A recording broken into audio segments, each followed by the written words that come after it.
Hello दोस्तों, जय श्री राम। जी। Story 360 Hindi channel में आपका बहुत बहुत स्वागत है। यहाँ हम लेकर आते हैं देश की अनकही कहानियाँ, राज, सच और वो घटनाएं जो कभी इतिहास बन जाती हैं। चलिए आज के इस विषय पर बात शुरू करते हैं। आज हम एक ऐसे शख्स की कहानी पर थोड़ी गहराई से नजर डालेंगे जिसका नाम सुनते ही जहन में कई तस्वीरें एक साथ आती हैं। बिल्कुल। एक क्रूर तानाशाह, एक अरब राष्ट्रवादी। पश्चिमी देशों का दुश्मन और कुछ लोगों के लिए एक शहीद। हम बात कर रहे हैं सद्दाम हुसैन की। एक ऐसा नाम जो आज भी इराक और पूरे मध्य पूर्व की राजनीति में गूंजता है। उसकी कहानी सिर्फ एक व्यक्ति की कहानी नहीं है। नहीं, बिल्कुल नहीं। ये तेल, सत्ता, युद्ध और एक देश के बनने और बिखरने की कहानी है। सही कहा। हमारे पास सद्दाम के जीवन से जुड़े कई स्रोत हैं जो उसके बचपन से लेकर इराक के सबसे ताकतवर इंसान बनने और फिर उसके नाटकीय अंत तक की पूरी तस्वीर दिखाते हैं। तो आज हमारी कोशिश यही समझने की है कि तिक्रित के पास एक छोटे से गांव का लड़का मध्य पूर्व का सबसे खौफनाक चेहरा कैसे बन गया। और हम इस सवाल को भी टटोलेंगे जो आज तक पूछा जाता है, क्या सद्दाम सिर्फ एक बेरहम तानाशाह था, और या वो उस दौर की अंतर्राष्ट्रीय राजनीति का एक शिकार भी था। सच शायद इन दोनों के बीच कहीं ज्यादा जटिल है। तो चलिए इस जटिल कहानी की परतें खोलते हैं। शुरुआत होती है 1937 में इराक के गांव अल अव्वजा से। हमें पता है कि सद्दाम का बचपन बहुत मुश्किलों भरा था। पिता उसके जन्म से पहले ही गायब हो गए और सौतेले पिता का बर्ताव बहुत हिंसक था। और इसका बहुत गहरा असर पड़ता है। जब कोई बच्चा लगातार हिंसा और असुरक्षा के माहौल में पलता है तो उसके मन में दुनिया को लेकर एक बात बैठ जाती है कि यहाँ सिर्फ ताकतवर ही जिंदा रहता है। बिल्कुल। उसके लिए नियंत्रण और ताकत ही सब कुछ बन जाते हैं। सद्दाम के मामले में यह असुरक्षा की भावना शायद जिंदगी भर उसके साथ रही और उसके हर फैसले में नजर आई। अच्छा। उसे हमेशा लगता था कि लोग उसके खिलाफ साजिश कर रहे हैं। और शायद इसीलिए वो राजनीति की तरफ खिंचा, खासतौर पर बाथ पार्टी की तरफ।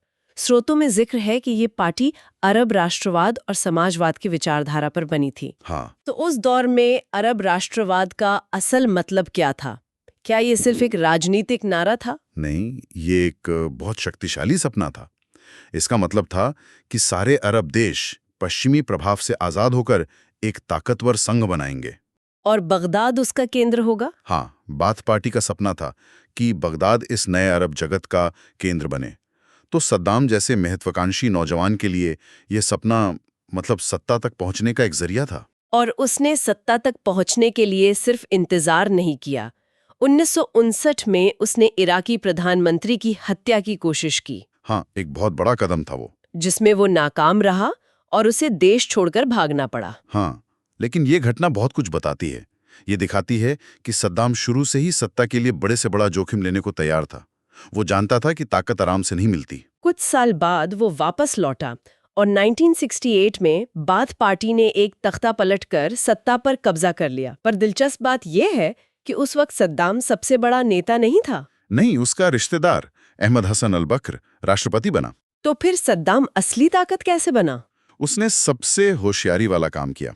उसने सबसे ऊंचा पद नहीं लिया, बल्कि उसने उन चीजों पर कब्जा किया जहां से असली ताकत आती है। जैसे कि खुफिया एजेंसियां और सुरक्षा बल।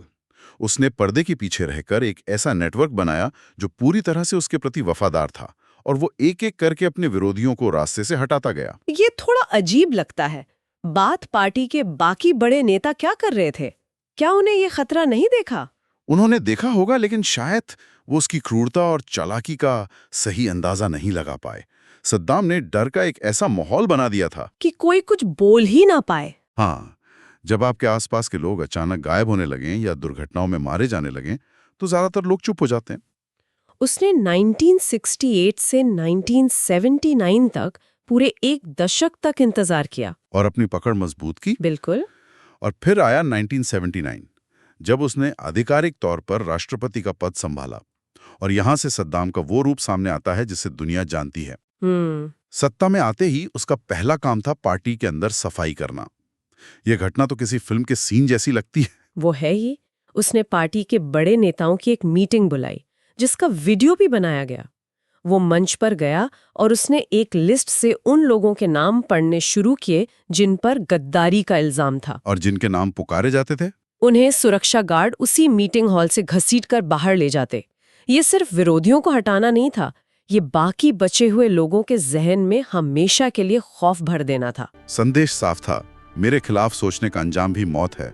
हाँ, यहाँ सद्दाम की शख्सियत का एक दोहरापन साफ नजर आता है। एक तरफ तो ये क्रूरता और दूसरी तरफ उसी दौर में उसने इराक में बड़े सुधार भी किए। सही बात है। तेल उद्योग का राष्ट्रीयकरण किया, जिससे देश के पास बहुत पैसा आया और उस पैसे से स्कूल, अस्पताल बनवाए, साक्षरता दर बहुत तेजी से बढ़ी। और यही उसकी विरासत की सबसे जटिल चीज है। सद्दाम ने इराक को एक ही समय में आगे भी धकेला और पीछे भी। मतलब वो विकास इसलिए कर रहा था ताकि देश मजबूत हो और उसकी सत्ता को कोई चुनौती ना दे सके। वो एक ही सिक्के के दो पहलू थे। और अपनी इसी सत्ता को और मजबूत करने के लिए उसने 1980 में एक बहुत बड़ा जुआ खेला, पड़ोसी देश ईरान पर हमला कर दिया। हाँ, और ये उसकी पहली बड़ी अंतर्राष्ट्रीय गलती थी। इसके पीछे क्या वजह थी? देखिए, ईरान में इस्लामिक क्रांति हुई थी और सद्दाम को डर था कि इसका असर इराक की शिया आबादी पर पड़ सकता है, लेकिन उसने इसे एक मौके की तरह भी देखा। मौका?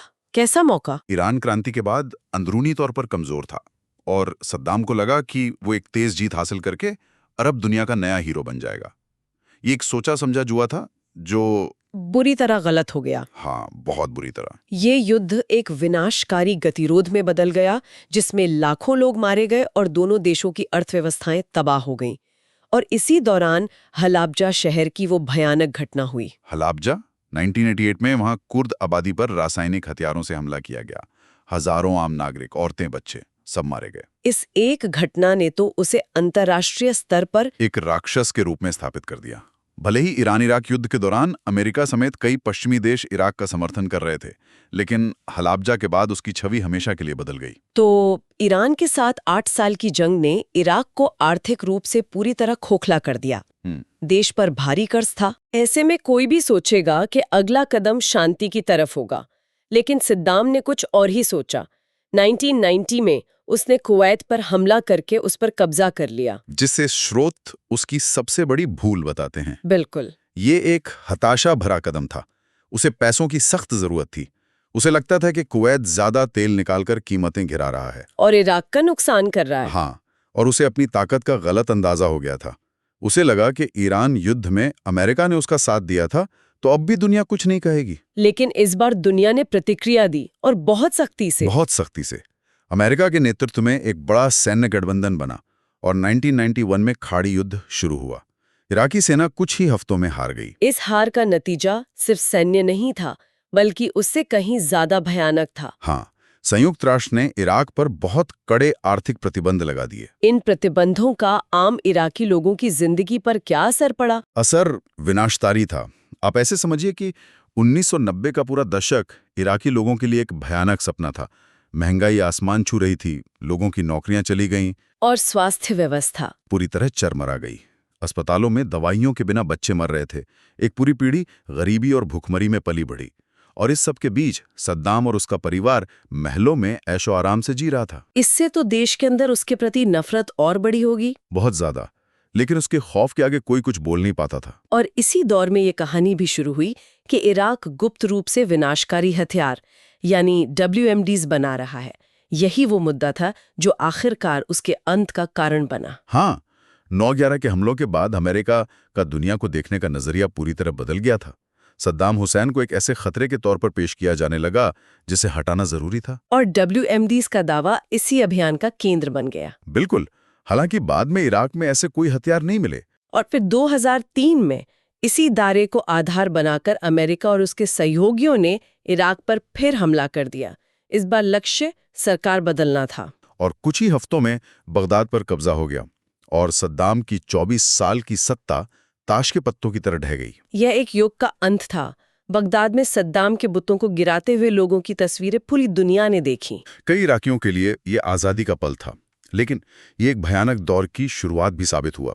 सद्दाम के जाने के बाद शून्य पैदा हुआ। उसे भरने के लिए कोई योजना नहीं थी। और इराक सालों तक हिंसा और गृहयुद्ध की आग में जलता रहा, जिसका असर आज भी दिखता है। और सद्दाम का क्या हुआ? वो फरार हो गया था। वो कई महीनों तक छिपा रहा।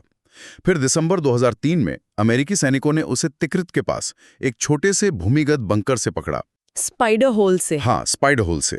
उसकी गिरफ्तारी की तस्वीरों ने पूरी दुनिया को चौंका दिया।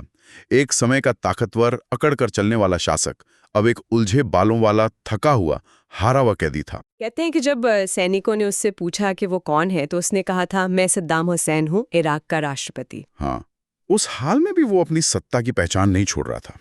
ये उसकी शख्सियत को दिखाता है। इसके बाद उस पर मुकदमा चला। एक इराकी अदालत में मानवता के खिलाफ अपराधों के लिए 2006 में उसे दुजैल गांव में 148 शिया लोगों की हत्या के मामले में दोषी पाया गया और मौत की सजा सुनाई गई। और 30 दिसंबर 2006 को उसे फांसी दे दी गई। हाँ, तो इस पूरी कहानी को समेटते हुए हम वापस उसी सवाल पर आते हैं, सद्दाम हुसैन कौन था? क्या वो सिर्फ एक क्रूर तानाशाह था, या वो अरब राष्ट्रवाद का एक नाकाम हीरो था? या फिर अंतर्राष्ट्रीय राजनीति का एक मोहरा जिसे पहले इस्तेमाल किया गया और फिर रास्ते से हटा दिया गया। हाँ, सच ये है कि वो शायद ये सब कुछ था।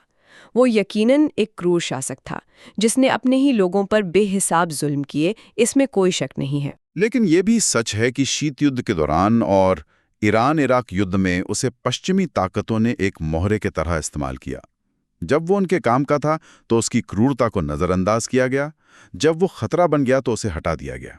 और शायद सबसे बड़ा सवाल ये है कि उसके जाने के इतने सालों बाद भी इराक को स्थायी शांति क्यों नहीं मिल पाई? बिल्कुल, उसके जाने से जो अस्थिरता पैदा हुई उसका असर आज भी पूरे मध्य पूर्व में महसूस किया जा सकता है। ये कहानी हमें एक जरूरी बात सिखाती है। हाँ, कि जब सत्ता पूरी तरह से डर, हिंसा और एक व्यक्ति के नियंत्रण पर टिकी होती है तो वो बाहर से कितनी भी मजबूत दिखे, अंदर से बहुत नाजुक होती है। और जब वो गिरती है तो सिर्फ उस शासक का अंत नहीं होता बल्कि वो पूरे देश को अपने साथ खाई में ले जाती है। इराक आज भी उसी खाई से निकलने की कोशिश कर रहा है। आज की इस बातचीत के बाद एक विचार सोचने के लिए छोड़ जाते हैं। जब किसी ताकतवर नेता को सत्ता से हटाया जाता है तो उसकी विरासत आखिर कौन तय करता है? उसके अपने देश के लोग, उसे हराने वाली ताकतें हैं, या फिर गुजरता हुआ वक्त?